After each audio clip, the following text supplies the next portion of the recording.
বাস বন্ধের প্রতিবাদে সড়ক অবরোধ করেছেন পরিবহন শ্রমিকরা। বেলা 12টার দিকে নগরীর দীঘারকান্দা বাইপাস মোড়ে পরিবহন শ্রমিকরা মহাসড়ক অবরোধ করলে ঢাকা ময়মনসিংহ মহাসড়কে যান চলাচল বন্ধ হয়ে যায়।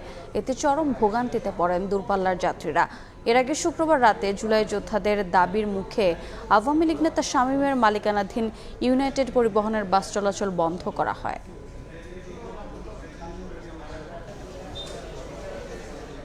এ বিষয়ে বিস্তারিত জানাতে এই মুহূর্তে নগরীর দীঘারকান্দা বাইপাস মোড়ে আছেন সহকর্মী ওবায়দুল হক। সরাসরি যাচ্ছে তার কাছে। ওবায়দুল, আজকে বেলা 12টার দিকে পরিবহন শ্রমিকরা ঢাকা ময়মনসিংহ মহাসড়কের যে দীঘারকান্দা বাইপাস মোড় আছে এখানে অবরোধ করেছে এবং এই অবরোধের কারণে প্রায় 2.5 ঘন্টার বেশি সময় ধরে কিন্তু যান চলাচল বন্ধ হয়ে গেছে। এবং এই ঢাকা ময়মনসিংহ মহাসড়কে এই দীঘারকান্দা বাইপাসে কিন্তু এখান থেকে যেমন ঢাকার বাস চলে তেমনি কিন্তু এই দিক দিয়েই বৃহত্তর ময়মনসিংহের 6টি জেলার বাস দূরপাল্লার বাস কিন্তু চলাচল করে, কিন্তু এই অবরোধের কারণে কিন্তু সব 6টি জেলার বন্ধ হয়ে গেছে। দুর্ভোগে পড়েছেন সাধারণ যাত্রীরা এবং 2.5 ঘন্টা ধরে তারা এখানে অবস্থান করছেন। কখন বাস ছাড়ে কিন্তু এখনো আসলে এই অবরোধ তুলে নেওয়ার কোনো ধরনের লক্ষণ আসলে দেখা যাচ্ছে না।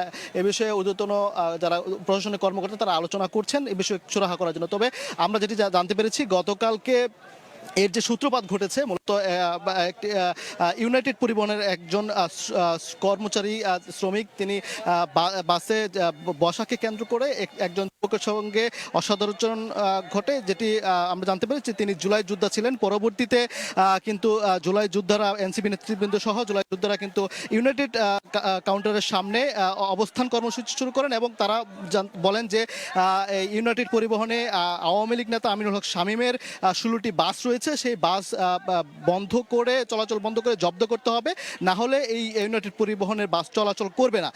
এমনটি আসলে এখনো কিন্তু তারা সেই অবস্থান কর্মসূচি তারা ইউনাইটেড পরিবহনের সামনে অবস্থান পালন করছেন। এবং যে কর্মচারী কালকে অসদাচরণ বা যে বাকবিতণ্ডার ঘটনা ঘটেছে ওই জুলাই যোদ্ধার সঙ্গে, তাকে কিন্তু কালকে আটক করে নিয়ে থানায় যায়। এরই প্রতিবাদে কিন্তু যারা পরিবহন শ্রমিক রয়েছেন তারা এই পরিবহন শ্রমিকরা পুরো সকল বাস চলাচল কিন্তু বন্ধ করে দিয়েছে এবং এখানে তারা এই দীঘারকান্দা বাইপাস মোড়ে তারা অবস্থান নিয়েছেন। এবং কখন নাগাদ আসলে এই অবরোধ তুলে নেওয়া হবে সেটা কিন্তু এখনো পর্যন্ত আসলে বলা যাচ্ছে না। তো এই ছিল বাইপাস মোড় থেকে আমার কাছে থাকা সবশেষ খবরাখবর।